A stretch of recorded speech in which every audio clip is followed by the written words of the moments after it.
Joining me today is GTB Tonio. Originally from Columbus, Ohio, GTB Tonio brings raw energy and real-life storytelling to hip-hop. A former dual-sport athlete at the University of Michigan, he channels discipline and resilience into his music.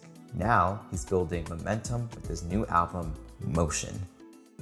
GTB Tonio, welcome to the show. Thank you, man. I'm excited to be here, excited to see you again and chat. Yes, absolutely. First of all, congratulations on your new songs just came out recently.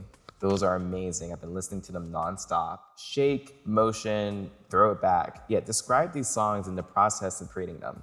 Honestly, I feel like it kind of came out of nowhere in a sense. So Shake was actually made in 2022, a very long time ago. Thought it would be sort of like one of the big songs for me or big singles for me at the time. And then it was just never the right time in my career to release it. You know, I've been away from music for a little while. And so coming back in, I was like, all right, I want to make a splash. I'm working on some things. Yeah. And so the other artist who's involved in this release, VC, came in the studio and we just were cooking up a bunch of records. And the last one we worked on was Motion. And it had this very much like Y2K vibe, early 2000s sort of sample in it. And we were like, okay, this sounds dope. Now, what if we put like a true classic hip hop and pop vibe together? And so, he was able to bring that pop element. I was able to bring that. And then we felt like it would be perfect to package with house music, stuff that can be played in the party. So all this music is things you can move to and things you can play in the party. That's awesome. Basically. When you're writing these lyrics, are you guys like partying like in the studio? Like, are you dancing while you're writing this? No, I mean, the funny thing about this, so VC and I have actually two very uniquely different creative processes. So VC is very much like a go in the studio, freestyle, flow, find a melody kind of person. I'm someone who likes to typically come in with all the beats pre-selected. I've already written to them. I've put down concepts so that I can go in the studio and just sort of work those concepts and make them better.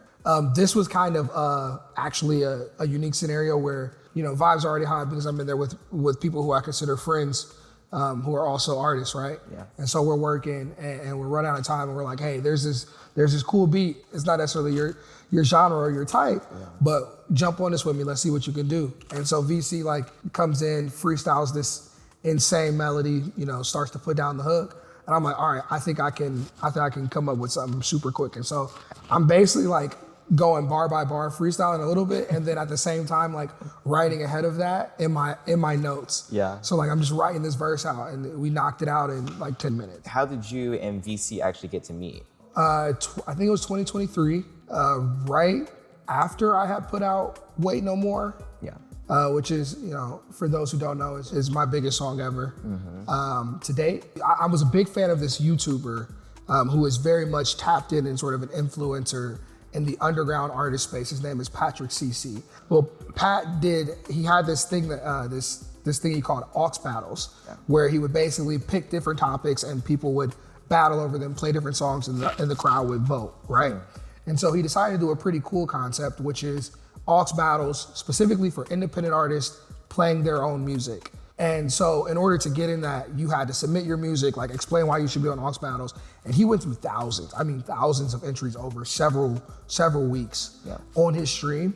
And then, he picked the top 16 and we competed against each other. And so I was in that, VC was in that. And so actually from that, we said, hey, we should put out a collab tape with all 16 of us and we should get in the studio and do a bunch of songs. And we tried to do that and we failed. It was just too many people. But me and VC actually were able to get together in person, having never met before, only met on the internet, get together in person and work on some music. And we just had incredible chemistry where we were able to make some sick music, but then also we were able to really just get along with one another and build a bond and a friendship. What do you want us listeners to feel when we're listening to your music? Not just your album, but all of your music. All of music. Yeah, I mean, honestly, it depends on what song it is, right? For me, I try to be intentional in the music that I make. I want every song to have some kind of message. The funny thing about it is a lot of people, they make music for outward consumers and for consumption by others. I really make my music for me. I make what I like to hear. If it's, say for example, some of my older records, like Mine Forever, that entire album was very much a real-time thing for me, going through, an unfortunate breakup that, with someone that I really cared about deeply. But then now I'm in sort of this different headspace. I feel good. I've been focusing on myself, and I kind of want to bring that bravado to my music. Yeah. I know you grew up military and you're from Ohio. Did your parents ever grow up listening to a lot of music, or did they play instruments and want you to pursue a music career? No, I mean, I played instruments growing up. I played the violin and the flute, the Virginia 6th grade curriculum, right? They make everybody play the flute. I didn't come from a musically inclined family per se. In fact, my mom actually could not hold a note, cannot sing Love Her to Death, cannot sing To Save Her Life. Not throwing your mom under the bus. This is the truth. It's the truth. I'm not gonna lie, right? At what point did you decide, and whether it was your childhood or whether it was more into adulthood, where it was I want to pursue music full time. I'm gonna choose my stage name. I'm gonna choose this is it, and I'm moving to LA. Well, honestly, I made the decision to move to LA before I ever decided to do music. So music was never in my mind growing up. I was an athlete. Okay. That was me. I was playing football, I was running track, and I was, really focused on that. My goals were to make the Olympics. Yes. I was blessed to compete as a 2-sport Division I athlete at a huge school at the University of Michigan, Go Blue. I just always had this vision, and I was kind of raised this way to be hey, you chase whatever your ambition is and whatever you feel your call is at that time, and you give 150% to that. But something said, hey, move out here and this is where you want to start to build and figure it out. And so I came out here, and I honestly was just in the rat race, like most people are when they come out here. They're just trying to figure it out, trying to make money, trying to survive. Yep. And it was actually the pandemic where, at this point I've already lived a ton of my life, right? Now the pandemic, everything slows down. And so I went to a hookah lounge that I always went to, and I'm sitting outside. I find this old beat that one of my college teammates had made, and we in 2014. Wow. And I was like, this shit's hard. I wrote to it, and I wrote what was my first song that I ever put out, which was Flame the Wood. Mm-hmm. And so it just kind of came organically in that way. What advice would you give to someone who just moved to LA and they're a musician? Get a job. A lot of people think that the starving artist is the way to do it, and it'll force you to go all in, and that's just not how it works. And the reality is your creative ability shut down when you are stressing and worrying about how you survive. That's true. And so the truth of the matter is there's 24 hours in a day, and what people do not give enough time or credit to is that there is enough time to do all of it. Sure. Does it mean that something may slip? Maybe. I mean, look, the starving makes a good story too, but but you want to make sure you gotta prioritize your health. I understand. I mean, the funniest thing about that is there's this myth that people that especially for music, oh, this person was sleeping on the couch and they just boom, they blew up overnight. And it's the truth of the matter is that doesn't happen. There is no such thing as 100% organic, zero money invested to blow up. As a musician, the number one thing you will need to do is spend money. Yeah. And so if you don't got no money to spend, you are not gonna make it as an artist. Oh, as a filmmaker too, you gotta look at the equipment. Things you gotta mics. I mean, cameras, everything. You gotta pay to play. Yeah. That's no legit. It's pay to play. If you cannot pay to play, you cannot do it. For you and yourself, did you have to, when you came to LA, did you have to have multiple jobs, or did you have to have an office job and also work at the same time, working on your music? Yeah. I mean, my first year in LA, I literally had a job in wealth management, freaking working 7 a.m. to 7 p.m., suit and tie down in Koreatown, making 50 grand, which is not enough to survive in LA. No, it's not. And then after I would finish doing that, I would go get in my car. I changed real quick in the office, get in my car and go drive Postmates for 3 hours a day. Admittedly, that was rough. I wasn't even necessarily doing creative. That was just what I had to do to survive. Yeah. But I sort of had this feeling to myself, internally, I will do what I have to do to be successful. I took the same approach when it comes to music. So everything that I do is self-funded. I pay for it on my own. It goes through my business. I manage the business. I run the business. I operate the business. Right. Great. It's not cheap. We spend hundreds of thousands of dollars on getting the music out, not only just creating it, but then also sharing it and advertising and marketing it and doing all those other things. And I wouldn't have been able to do any of those things if I wasn't working, having multiple streams of income beyond music. Right. So, as a filmmaker myself, I actually really love your music videos. Like, I love like your visual effects, particularly, and we in the music video for A Different Mode. Oh my God, like I'm really like the boom, boom, boom, boom. Yeah. Like, tell me, like, what's the process like when you guys are shooting a music video? How do you make this music video? How do you collaborate with like cinematographers, and how do you execute your vision? Yeah, so each of them are different, right? Like some songs we want to tell a story, and then other times we want to sort of just create an interesting visual, a compelling visual that people can follow along with, but we're not necessarily telling a story. So I think Different Mode falls into that category. We wanted to make like a interesting visual, and it was like running gun. The truth of the matter is, most of the time the process is much deeper than that. So like I look at like a song like Wait No More or Mine For Now, where we did sort of a thematic, two-parted music video. So in that process, it's very much similar to what you would experience in a writer's room. Right. Right. So like we're scripting out scene by scene what should happen. We have a full team there. We have makeup artists and gaffers and all that other stuff, right? Like, so I like to hearken into like we're making a film. That's awesome. The same idea. Absolutely. Do you guys, afterwards, how do you feel? Do you feel exhausted, or do you feel like, oh, we've done it, like I'm done? Oh, we party. Yeah, we party. Yeah, no, like honestly, that's a big thing for me. It's important to do. Is like I like to take my team out and celebrate all of our wins.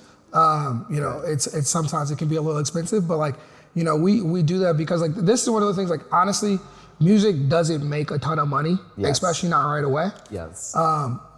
So like a lot of these people are working for less than what they could make doing something else. They're doing this because they're passionate about it, right? And so I always want the people that I work with to be excited to work with me and to enjoy working with me. So I try my best to like extend the hospitality. So like after we finish, I'm like, hey, let's go grab drinks or let's go get dinner, and I'll take care of that. So that's amazing, man. Yeah.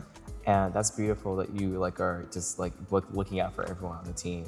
You rap, but you also have lyrics. You're a musician. So how do you feel about the state of music today? Do you feel like we're getting better? Do you feel like the quality is getting worse, or is it getting an influence of AI and everything that's going on? Like, do you feel scared? I don't feel scared because I don't, frankly, do music for anyone else but for me. But like what I will say is the music industry is in a bad place. Especially hip hop, for multiple reasons. Like I said this in another podcast, but it's like the TikTokification of music, right? Like everyone is making music for a 15-second viral sound. Only that snippet of the song is going to be good, and the rest of the song is going to be ass. But like that's what they're going to market, and that's going to get people to like make the money back, right? And like that has led to a problem. Like if you go back, like I grew up on Motown. Like I grew up on like Michael Jackson and Temptations. I know. I just had Juliet Gordy on my show. Yeah, so, exactly. They would make 2-hour albums, and every song was 5 to 6 minute cuts. Yes. And like, don't get me wrong, that shit is long. I don't have the attention span for that in the streaming era. Yes. But what I will say is there was a method to how they structure their music. Yes. And how they put it out, and it was thoughtful. And people went in the studio and they wrote music beforehand, and they revised it, and they came back and revised it again, right? Like there was a level of work to that. Whereas now, unfortunately, one, people don't write. Right. Two, they're looking for the viral sound. So that's all they're focused on when they're recording.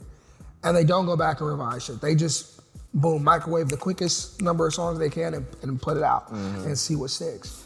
And so like the industry is in a bad place, but there is a bunch of compounding factors that make it worse. Like you've got the fact of how we consume music. Like some people will say that a Spotify and Apple Music is a great thing. And like I would argue they are too, because they give people the ability to release music to the mass. At the same time, it becomes an issue because of how much music is being released. Right. And it's sort of oversaturation, right? Like death by 1,000 cuts is too much to consume at once. Right. Right. And so because we like live in this attention economy, I think the best music, because I would be wrong. I think I would be flat out wrong if I said there aren't good artists or good new artists coming up. There are amazing artists and amazing talent coming up. But in this attention economy, those are not the people who are necessarily getting the most attention. They're not. You're right. Because it's a business. It is. Every major organization and label that owns the majority of the market share of the music industry is going to push what they know is going to make them money back. Right. And so that's why you have the same 5 or 6 artists who have been at the top of the game for the last 20 years. And it's probably not going to change. And the sound is the same. Oh my gosh. It's formulaic. Like that is the music business right now. So yes. It's a challenge. Like how you break through that is really difficult, to say the least. So regarding like music icons, because we were talking about like, labels being owned, Black icons, all that type of stuff. But who are some of your favorite music icons that you grew up listening to, or someone that you are currently listening to, or who, like, if you were listening to the radio and you're like, oh, this person inspired me? Yeah, I mean, like legends. Easily, controversially, Kanye West is my favorite artist today and growing up. Yeah. So Kanye, growing up, I listened to a lot of Lil Wayne, a lot of Cassidy, a lot of Soulja Boy, actually, funny enough. So those are like my early influences in music, like Ludacris as well. Yeah. And then like from the R&B side, like again, like the Isley Brothers and Chris Brown and some other people who I won't say. But like some really great artists, some legends in the game. In terms of influences now, though, I think it's kind of changed. So like a lot of them I don't listen to as much today, or the music that they do release is not really kind of the music that I'm checking for or relate to as much. Exactly. So there's a lot of new artists that I listen to. I'm really, funny enough, I don't make necessarily this type of music, but I'm really tapped into like street rapper music. Like I love the people from those different areas and what they're talking about, their subject matter, even if it's sometimes a little messy. And so like I definitely some of the artists like new age that influenced me would be like a Nardo Wick, a Tusi, a Huncho, a Lil Durk, King Von. Yeah. Those were definitely like artists, new age artists that I'm listening to, and when they drop music, I'm on it instantly, right? And then of course you throw in like your Drakes, your J. Cole's, your Kendricks, like those are still like, at the top of the game. If they drop, I want to listen, I'm going to know every word of every song, like the nature of the beast. Antonio, thank you so much for coming out to the show today. Yeah, thank you for having me. Tell us where we can find you on social media so we can hear more of your music and everything. Tell us everything. Yeah, so you can find me on pretty much every platform under Tall Rights Hits with a Z. Instagram, TikTok, Twitter, YouTube, all that. And then, obviously on Spotify, Apple Music, wherever you listen to music at GTB Tonio. I'll be dropping more stuff soon. I've got an album coming up. So yeah, be on the lookout for that. Okay, tell us the name of the album and just tell us more details about the album so everyone can know. I'm debating. The album name is not fully fleshed out yet. It's still in the works. It's still in the works, but I'm thinking it's gonna be called Sometimes I Love You, Most Days I Don't. Okay. But we'll see. I'll wait. We'll wait to be surprised. Come back to this. It's always been a pleasure. Thank you so much. Thank you, brother.